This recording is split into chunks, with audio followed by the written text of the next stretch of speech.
Thank you very much. I'd like to thank the organizers for having me here, and I must say it's good to see so many of you after the pandemic. So I'm going to be talking about ongoing joint work with my collaborator, Maxence Meyron. And as the project is largely Lie theoretic in nature, I'll start by introducing some of the familiar characters. So for Lie theory, well, I'm going to start throughout this talk. G will be a connected, semi-simple linear algebraic group over the complex numbers. I'll denote its Lie algebra by the corresponding German letter. Okay, and then very standard observation to make in this context. I have the killing form, and it's non-degenerate and G invariant.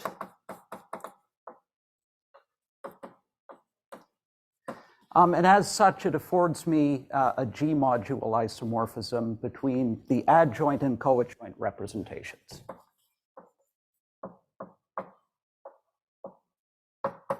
So this is as G modules.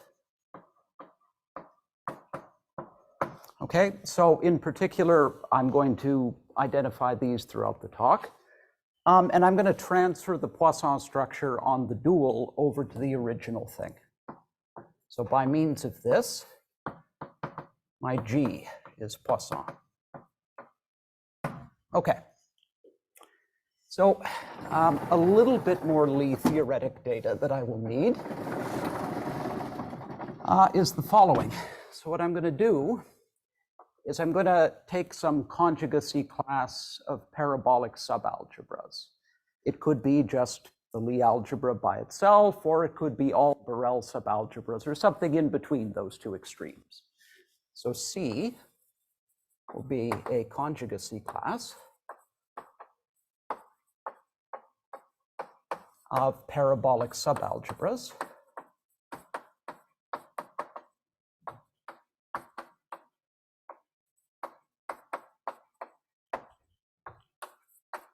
Of my Lie algebra. And of course, because they're all conjugate, they're going to all have the same dimension. Let me just call that D. So my D will be the dimension of any parabolic subalgebra in this conjugacy class. Okay, well, what can I say then about this from a geometric standpoint? Okay, well, it manifestly sits inside of the Grassmannian of d-dimensional vector subspaces of the Lie algebra. And because it's a conjugacy class, it's actually going to be an orbit for the action of the group on this Grassmannian. And it will actually be a closed orbit, okay? So this inclusion is as a closed G orbit. Okay, so in particular, this C is going to be a smooth, projective, homogeneous variety for the group G. So we have all that structure at once. Okay, so C is a smooth, projective, and homogeneous G variety. I probably shouldn't write below this, right? Okay, so that's point number one that I wanted to make. Point two is the following. So this C has an intrinsic geometry of its own that I just described. But with a couple of standard Lie theoretic choices, it can be made a little bit more tractable to work with. So let's suppose that I choose some parabolic in my conjugacy class, and I integrate that to a parabolic subgroup. Okay. Well then, these choices are going to give rise to an explicit description of C. In particular, they're going to give rise to an isomorphism from this partial flag variety G mod P to C. And of course, how is this going to work? Well, it will send the equivalence class of something in here just to the adjoint action on this fixed parabolic subalgebra. And this will be an isomorphism of G varieties.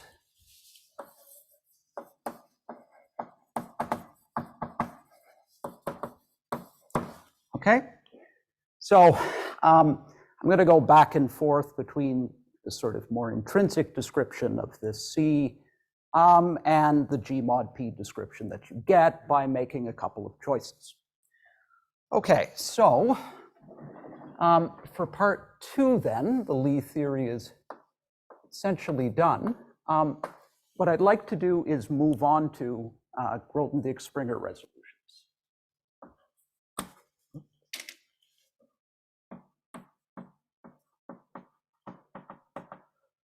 Okay. All right, so what's the basic setup for this? Well, what I'm going to do, I'm going to start down here just with my Grassmannian. Okay. Now, over this, we'll sit the tautological bundle. Okay. And I can just pull that tautological bundle back to C, just under the inclusion map. Okay, so I have C here. It's included in here by iota. And I'm going to look at its pullback of T, like this. All right. Like that. And I'm going to call this G sub C. Okay, so what kind of structure have I defined? Well, I've just pulled a vector bundle back. It was a G equivariant vector bundle before on the Grassmannian, so it's going to be a G equivariant vector bundle over C. So all of this implies that this is a G equivariant vector bundle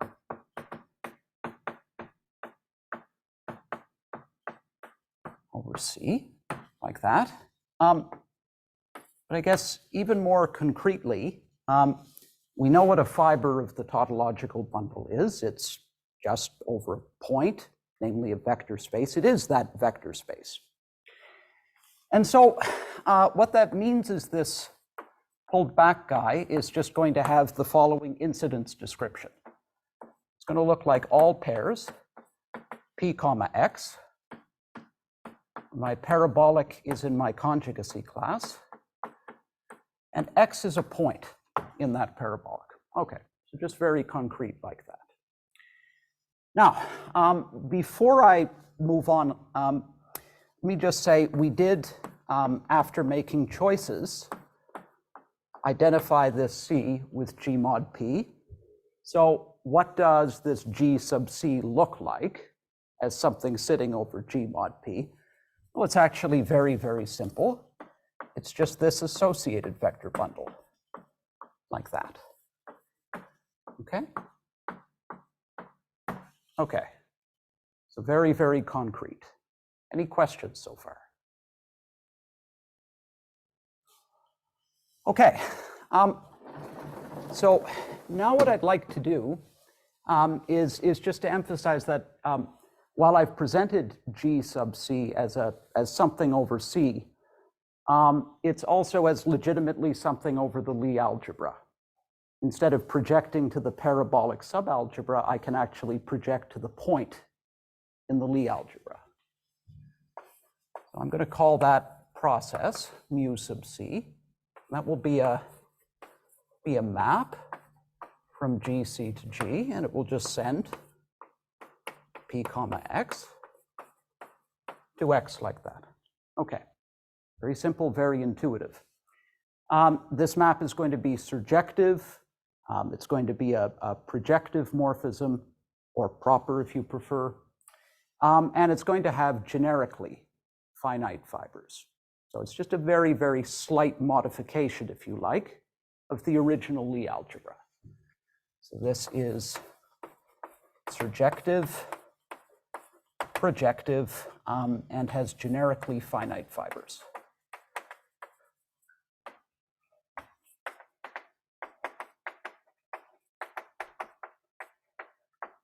Okay.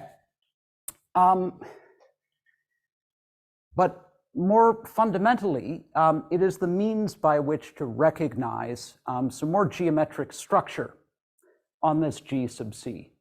As you might guess from the notation, it's a moment map for something.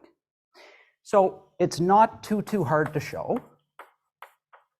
that there's a unique G invariant Poisson structure on this variety G sub C, for which this mu sub C is a moment map.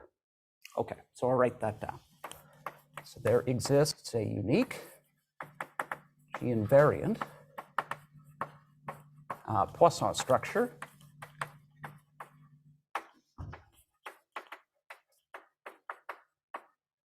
on G sub C, for which mu sub C is a moment map.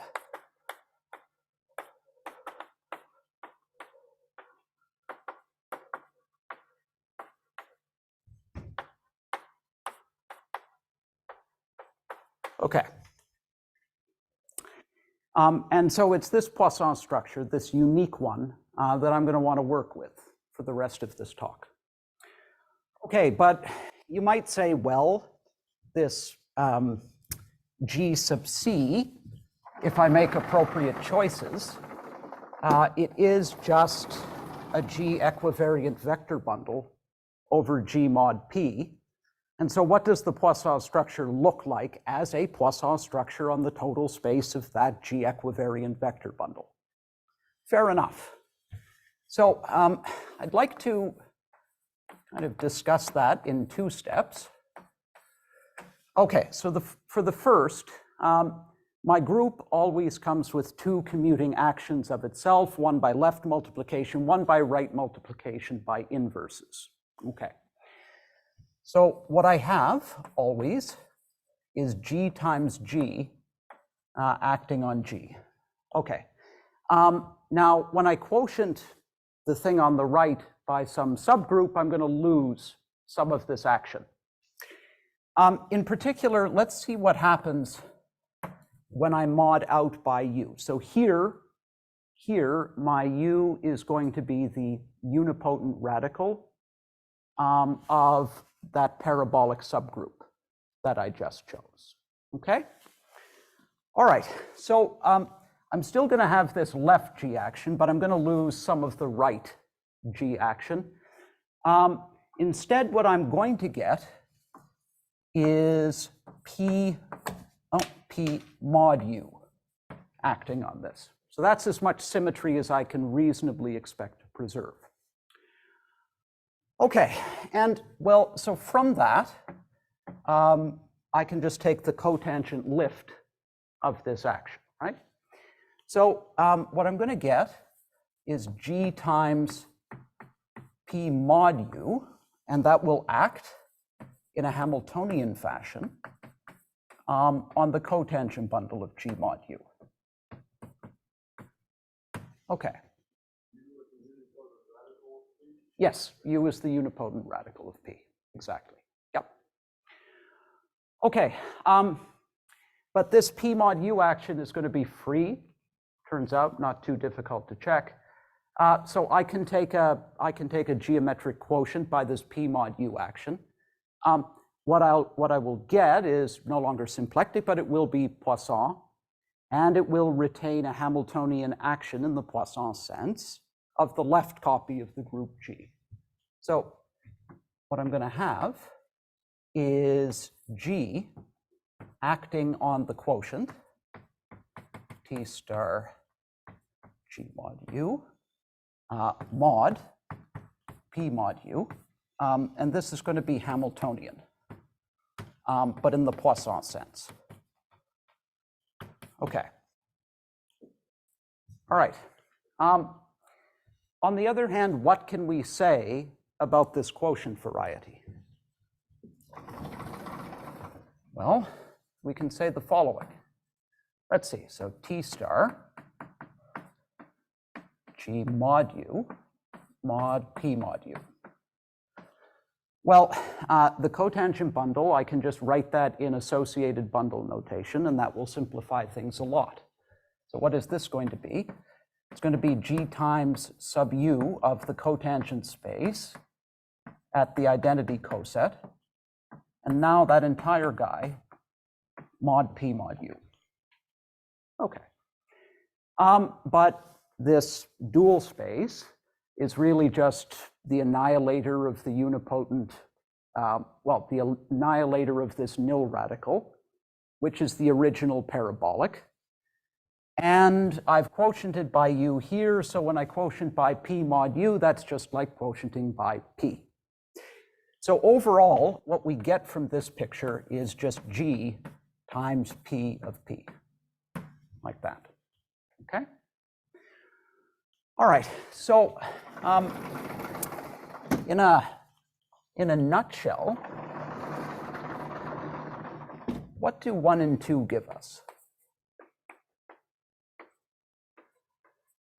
Well, we produced a Poisson-Hamiltonian G variety, and then we identified it with this associated bundle.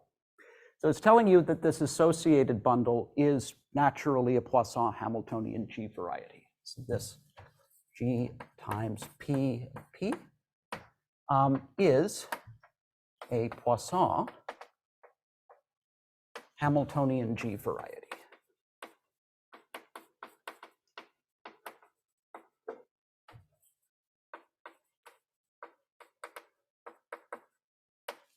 Okay. But then we had this, where is it? It's over there.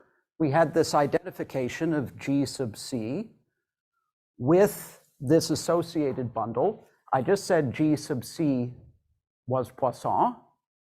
I just said this was Poisson.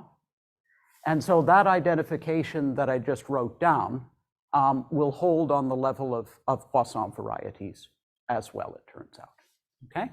So it's not too hard to show that the isomorphism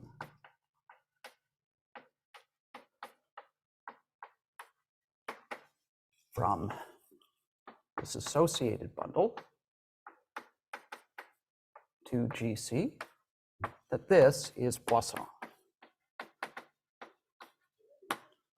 Sure.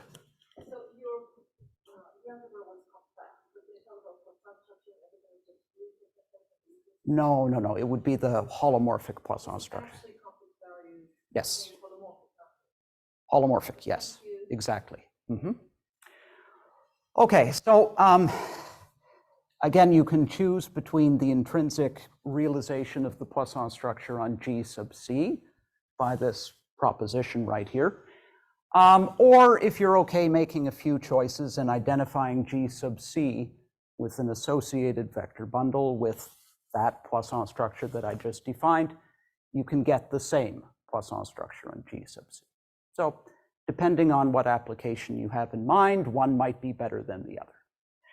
Okay, so let me now make a couple of just very, very general comments about what this G sub C looks like.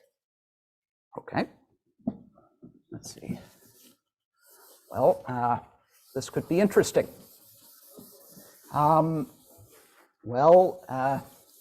It works for the most part. I'll manage. Yeah.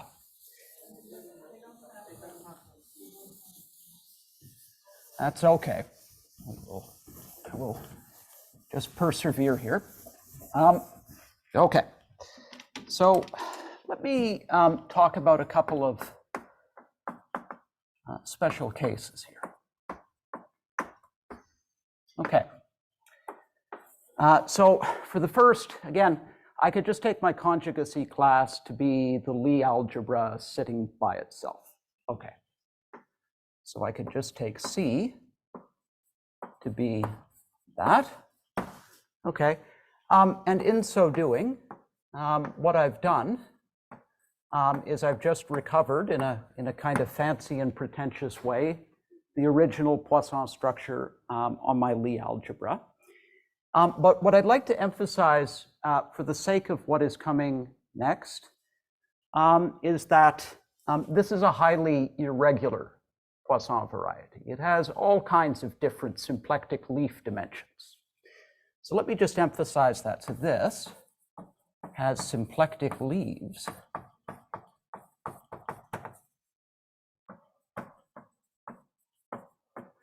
of dimensions. Okay, well, what's the generic symplectic leaf dimension? It's the dimension of the Lie algebra minus the rank of the Lie algebra. So these are the big symplectic leaves. So of dimensions, well, dim G minus rank G. Okay, I can have that. And then I am also going to get one of dimension dim G minus rank G minus 2. I'm always guaranteed to have that.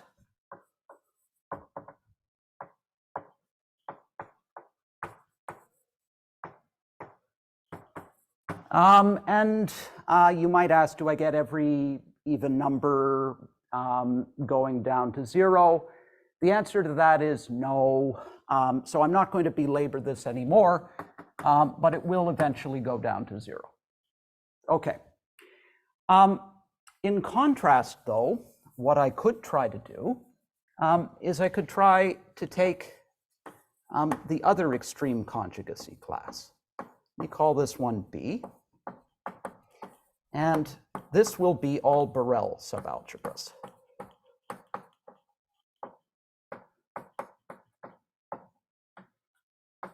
Like that. Okay. What am I going to get in this case? I'm actually going to get my G sub C as a regular Poisson manifold, uniform symplectic leaf dimension. So in this case, G sub C is regular and has symplectic leaves.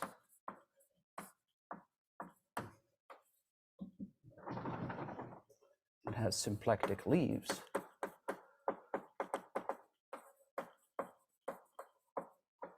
of dimension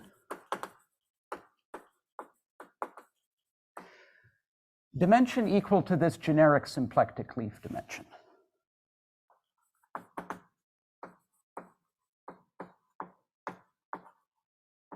Okay.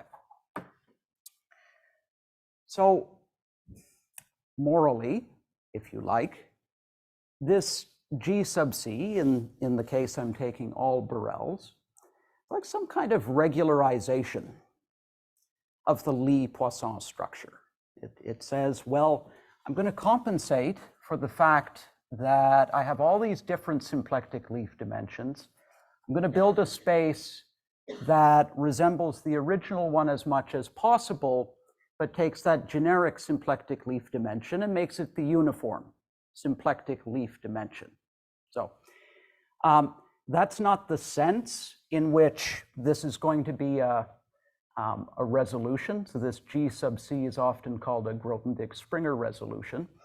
There's a kind of an algebro-geometric setting underlying a lot of this, and indeed you're not going to be resolving the singularities of the Lie algebra. I could have told you how to do that quite some time ago.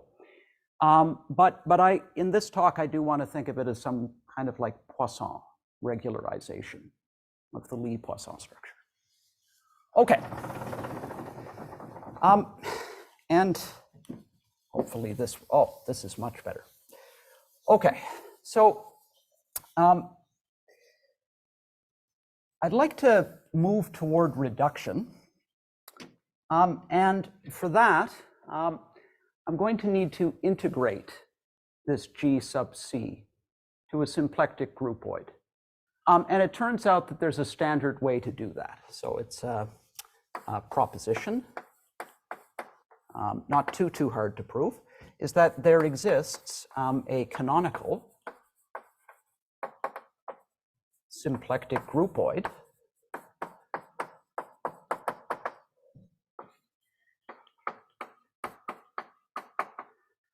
let me call this G sub C. Okay, GC like that, that actually integrates this Poisson variety G sub C.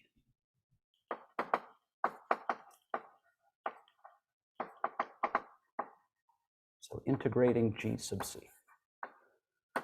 Okay, now I could sort of define it intrinsically for you, just like I defined C, just like I defined G sub C, etc. That would take a fair bit of work, so I'm just going to say this out loud and not write it down. So you'll remember that after suitable identifications, this G sub C was the associated bundle G times subparabolic, parabolic subalgebra. That we had identified with a quotient of the cotangent bundle of G mod U. Okay, so the question is, how do you integrate the cotangent bundle of G mod U mod this group? And the answer to that is you take two copies of the cotangent bundle of G mod U, one with the opposite symplectic structure, and you do Hamiltonian reduction at level 0 with respect to the diagonal P mod U action.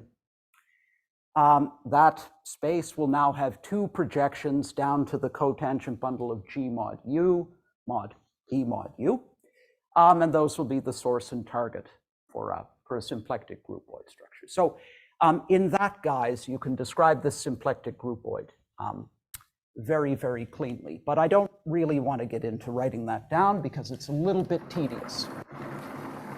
Okay, so now, kind of towards reduction, I'd like to discuss a little bit of a framework that we're going to need.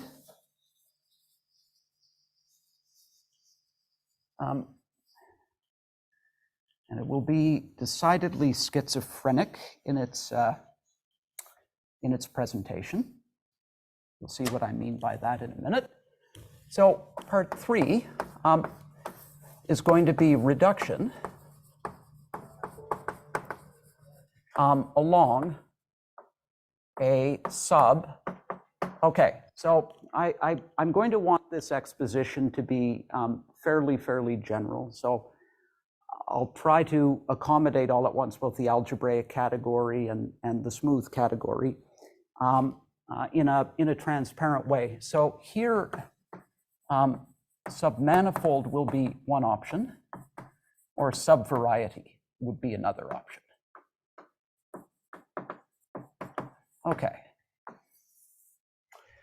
Okay, so what's the general setting for this?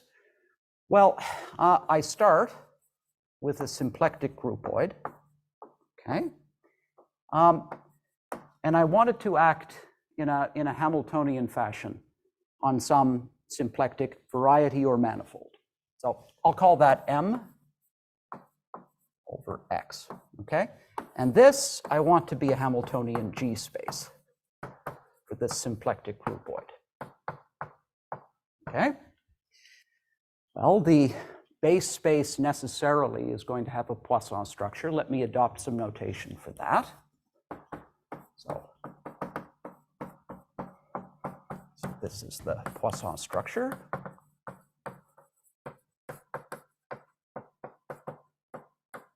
Okay. And then inside of my Poisson variety or manifold, let me take a subvariety or submanifold. So I'm going to take S contained in X, and what I want from it is to be smooth. So automatic if we're working with submanifolds, not if we're working with subvarieties, but anyway, smooth and locally closed. Okay, what can I do with a setup like this? Well, I can look at the part of the cotangent bundle of X that annihilates the tangent bundle to S. Okay? Perfectly good thing sitting inside of T star X. But I can also intersect that with the inverse image of TS under my Poisson structure. Okay, what kind of thing is this? Well, I'll call it L sub S. And, well, it's manifestly sitting over S as some kind of collection of vector spaces. And from the way I've set everything up, there's absolutely no reason to believe that these vector spaces will all have the same dimension. And often they don't. But when they do, we call S pre-Poisson.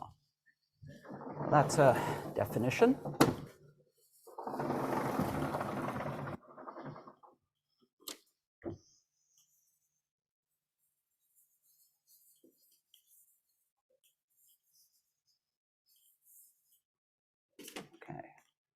It's a definition, and this is due to Cateno and Zambon.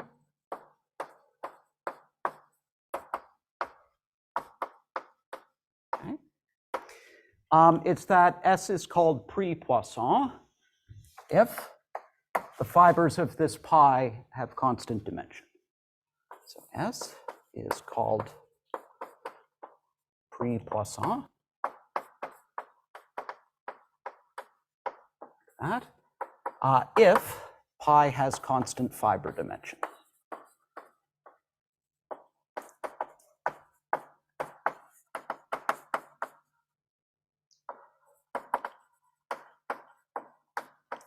Okay. Okay, so I'm not going to write these down, but what are some examples? Well, a point in X.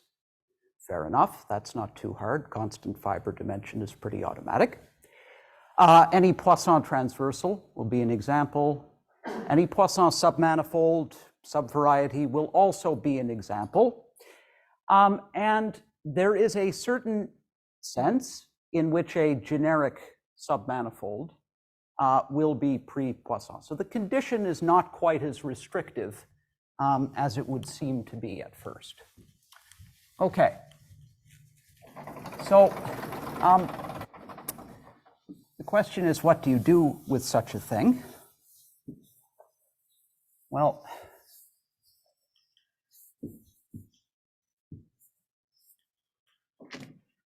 so let me just assume that I have a pre-Poisson submanifold or subvariety, okay? I can take a look at this LS. Okay, now it has a chance of being a vector bundle, but it's a little bit more than a vector bundle, okay? So this is a proposition, again, due to Cateno and Zambon, that, well, I take a look at my LS, it sits over S, this sits inside of the cotangent bundle of X, and like that, I should put subset, okay? This LS is not just a vector bundle, but it's actually going to be a Lie subalgebroid of this guy. So this is a Lie subalgebroid. Okay, well, so you can ask then for something to integrate this. And that will, very roughly speaking, be the notion of a stabilizer subgroupoid associated to this pre-Poisson thing. So definition again,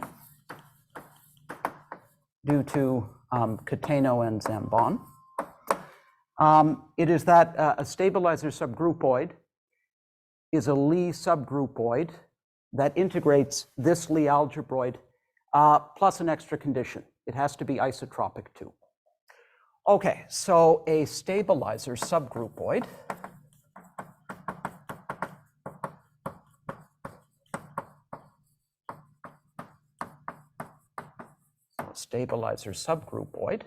for S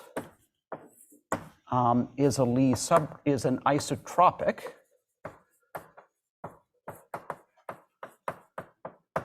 Lie subgroupoid.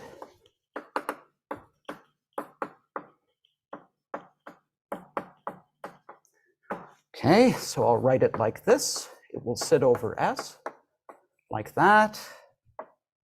S is a subset of X. This is my symplectic groupoid here. Technically, this H sub S is not required to be a subset. It just has to be in the smooth category anyway, immersed, and maybe not injectively. So I'll just write that there's a map here like this.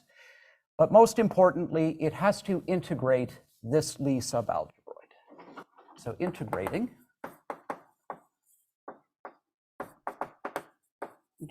L sub S. Okay.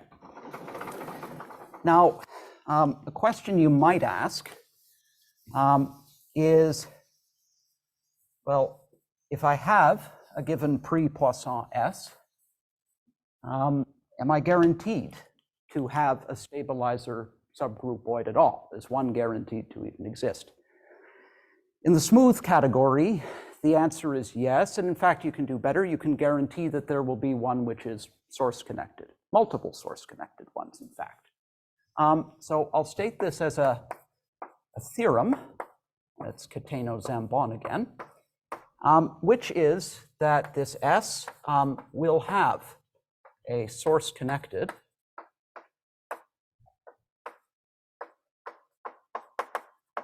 stabilizer subgroupoid.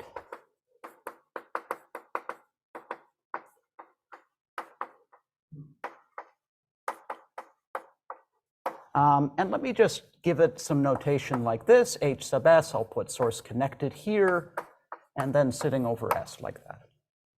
Okay? Not unique. Has no reason to be unique in general, but it will exist. The algebraic category, you have to be a little bit more careful. Often in the context of examples, you have a particular S, and then you just end up writing down a specific stabilizer subgroupoid for that. You don't appeal to existence theory. Okay, so what can I do in this situation? Well, I can take a look at this stabilizer subgroupoid like this, okay? And what it will do is it will act on the inverse image of S under the moment map for my Hamiltonian G space. Okay, like that. And I can quotient by this. I mean to take the source connected one here. So let's just take that quotient. So mu inverse of S modulo this source connected guy. This, at least as a topological space, again, in the algebraic category, you have to be a lot more careful than I'm being right now. But at least as a topological space, this will not depend in any way on which source-connected stabilizer subgroupoid you picked. And so I'm going to suppress that choice, and I'm going to write this just as kind of suggestively like that, okay? All right, and then this topological space or algebraic thing, under some of the standard hypotheses, regularity conditions, as Rayer mentioned, is going to be symplectic. Okay, so that's a theorem. That was joint with Maxence-Meyrand, which is that this guy, M double bar S G, is symplectic under standard hypotheses.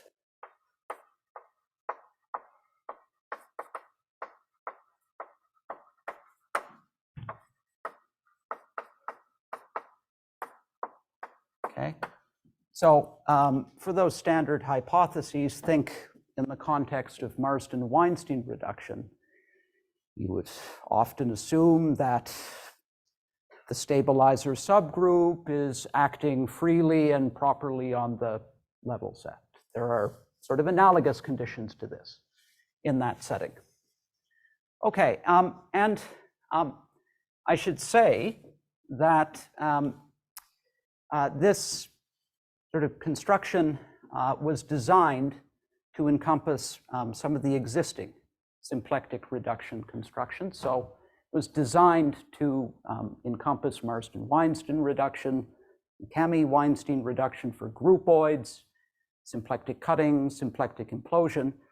But what really got us onto this particular definition was that it encompassed a recent construction due to Ginsberg and Kazhdan for Moore-Tachikawa varieties in TQFT. And that was some kind of, if you like, a quotient by an abelian group scheme.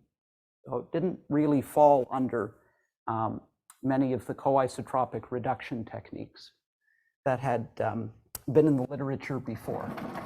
So let me just illustrate very, very briefly how this comes about.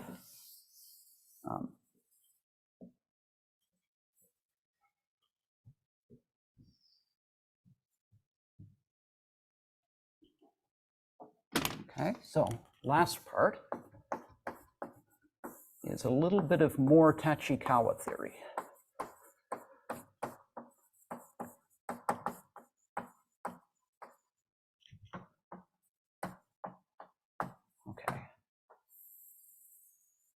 Okay. So now I'm back to like section 1 of my talk where I introduced a bunch of Lie theoretic gadgets.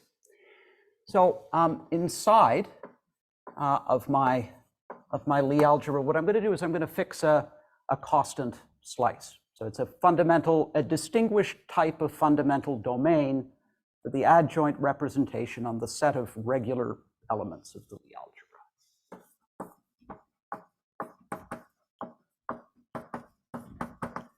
And in particular, a very, very nice example of a Poisson transversal.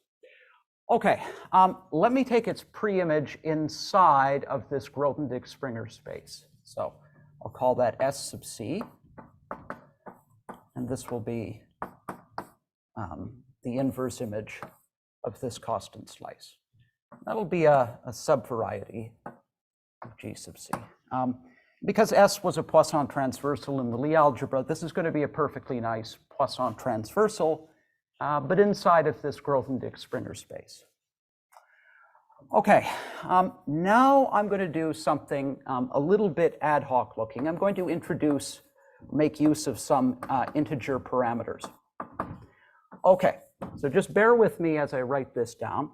But I'm going to look at all things of the form alpha 1, alpha m plus n, and then beta 1 up to beta n plus m, or m plus n, like that. So I'm going to look at all such things in, well, my GC m plus n. And just to emphasize the role Poisson geometry is going to play here in a minute, I know it's kind of artificial to do this here, but I want to think of this second copy as having the opposite Poisson structure. Okay, so what conditions do I want these to satisfy? Well, I want the last m of these to coincide with the first n of these, and I want them to all coincide with an element of this Poisson transversal. So the condition is that alpha, let me see, n plus 1 equals alpha m plus n equals beta 1 equals beta n, and I want this to be inside of my SC, like that. Okay. All right. This is not going to be a Poisson transversal anymore. We lost that. But it is going to be an example of something that's pre-Poisson. So let me write that down. So it's a proposition.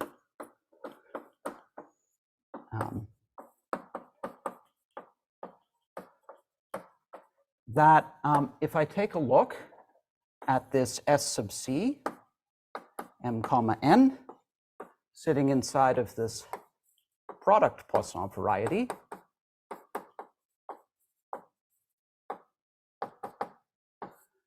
This is pre-Poisson.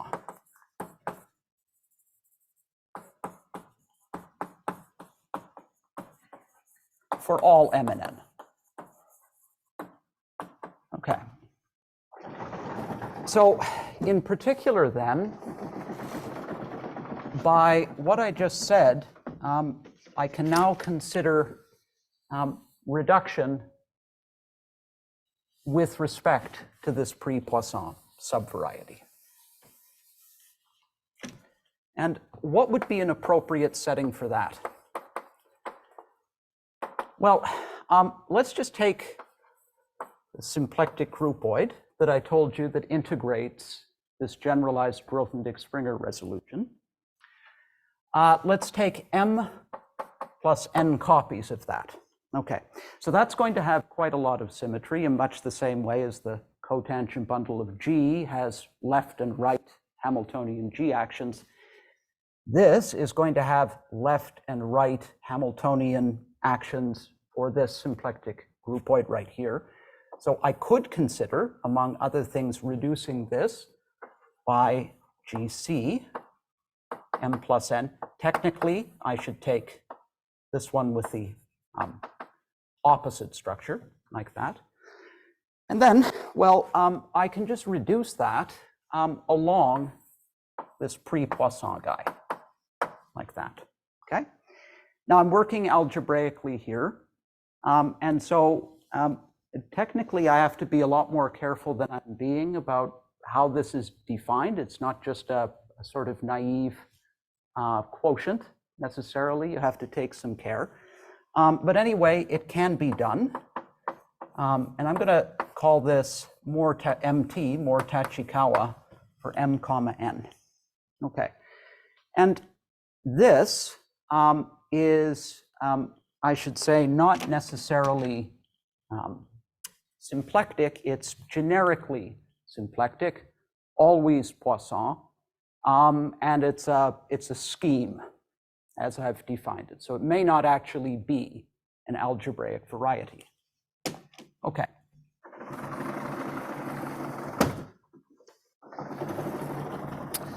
All right, so the main result then is just as follows.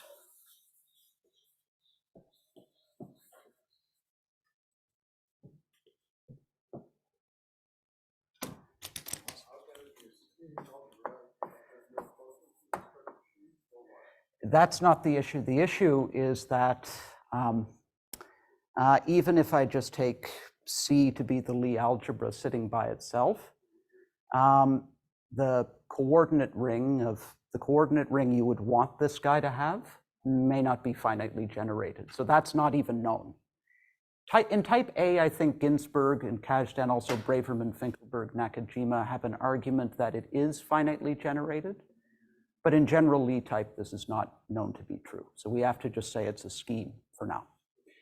So it's a theorem joint with Maxence. Part one, that if I just take C to be the Lie algebra sitting by itself, then what I've called MT, M comma N, these are the Moore-Tachikawa variety schemes constructed by Ginsburg and Kazdan recently. So these MT, MN, C, lift this up, are the Moore-Tachikawa variety schemes. I have a crutch constructed by Ginsburg-Kazdan.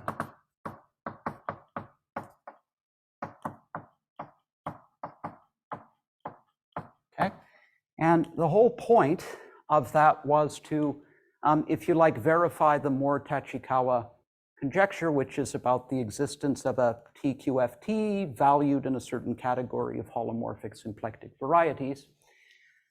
And if we knew that in this case that the coordinate rings were actually finitely generated, then we would have a genuine TQFT, but we don't know that yet. But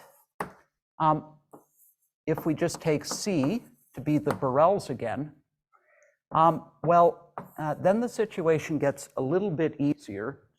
These MT, M, comma, Ns, they're actually going to be smooth, symplectic algebraic varieties. So this issue of finite generation, or the question of finite generation, can be solved quite easily in this context. So the MT and NC are smooth symplectic varieties.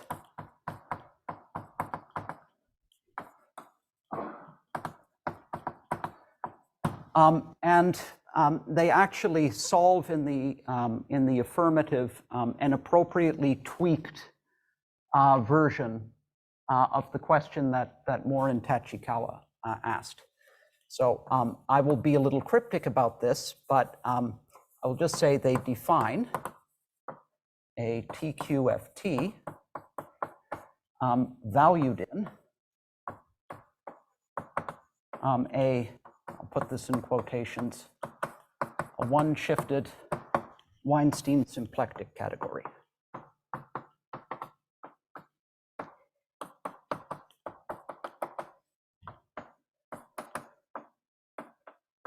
Okay, and I don't want to be too much more precise and more to the point. I'm a minute over time, so thank you.